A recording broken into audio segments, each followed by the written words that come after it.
going? And today we are going to go over something I'm calling animated immersive imagery.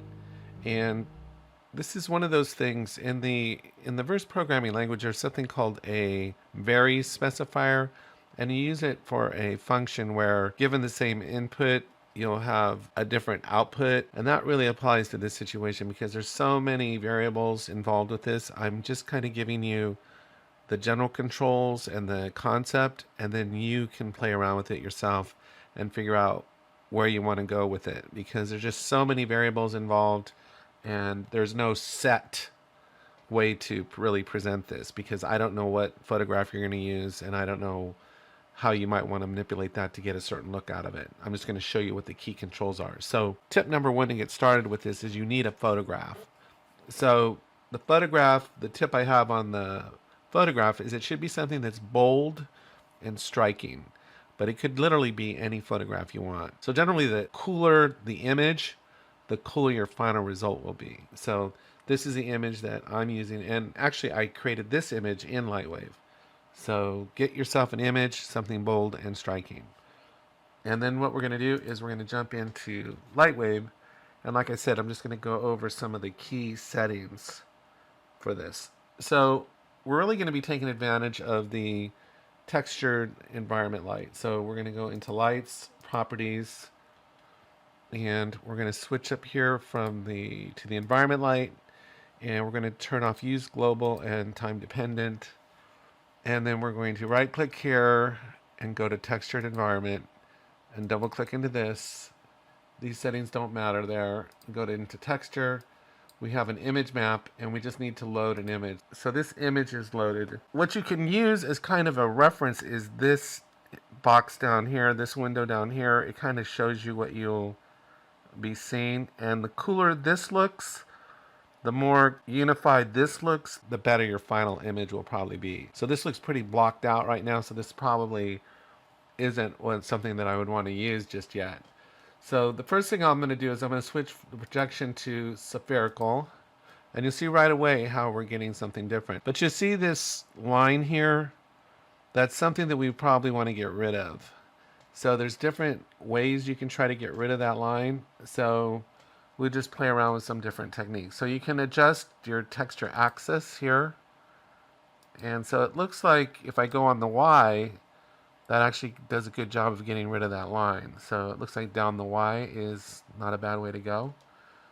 And to kind of see what we're really dealing with, what we can do is just come up here and go into VPR and go into the camera perspective here. Probably our key settings that we're going to use to try to manipulate this image is the camera settings and these settings here. And so let's go ahead and do that right now. I'm going to jump into the camera, and on its properties, I'm going to start zooming out here pretty far, like down to almost 0 here. And you can see the changes being reflected on the screen up here. I see this box here that's going to be a problem. So we're going to get rid of that one way or another,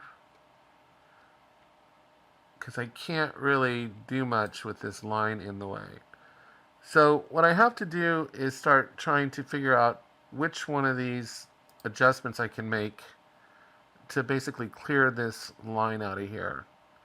So between these adjustments on the camera, well, actually I don't think I need this too much anymore, but what I'll be using on the camera is the rotation, and the key setting here when it goes to animate will be the pitch. Negative on the X. See how it's cleaned up, changed the image here? Like that went too far. So it's hard to say which setting is going to do it for you. Looks like when I went into negative, see, looking at this image, this looks like something I could work with now. But it's not just that. Did I say scale did any difference? Yeah, scale didn't make any difference, so it was the position that made the difference.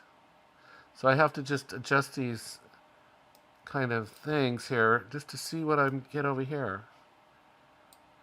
And when I get something over here that starts looking pretty cool, it's interesting that I'm going negative. Something that's bending That's why I say this is hard to do a tutorial about, just because it's so random. It's hard to know what control is going to do it for you. So I would say go by this image, because this is what we're going to be messing around with. So once you get something that looks pretty interesting here in this window, and I don't know that, you know, what that's going to be for you. Like just this as a still shot looks cool. I mean, but I'm going off of, when I see things like this that look like a double band, like things that look cool, symmetrical, that's usually a winner, something like this, when you see it banding. So I think that's where I need to be right now. So now what we do is we're going to go into the camera, and all of these camera controls work just fine. So that's really super cool, because I can turn this way now. And you'll notice I can move on the heading too, but that really starts messing things up, I think, a little bit. But here is where the control would be, is on the pitch. So you see how things are moving? And they bend around and they come back. So it's just, I may not want that heading like that. So you never know what you're going to kind of get with it. But on the pitch is where you can get the cool animations. So I don't know what you, it looks like it's banking here, and I don't know, I'm going to clear that out here for a sec. I'm going to try just to rotate on the pitch here. But it's the pitch that kind of brings it back around. So you just have to get in here and play around with things. And the really cool thing about this is that there's no really right or wrong. And it renders really, really fast too. That's another thing that's really cool about it. So like I said, I don't really have a right or wrong on here. You know, I can't say do this, do this, do this. You just have to come in here and play around. I would say when you're doing it, to go ahead and take notes so that you don't forget, because what'll happen is if you make too many adjustments, you might forget what you did. But what I can tell you is that the pitch really seems to be the one that gives you the really cool animation effect of it kind of coming in and out.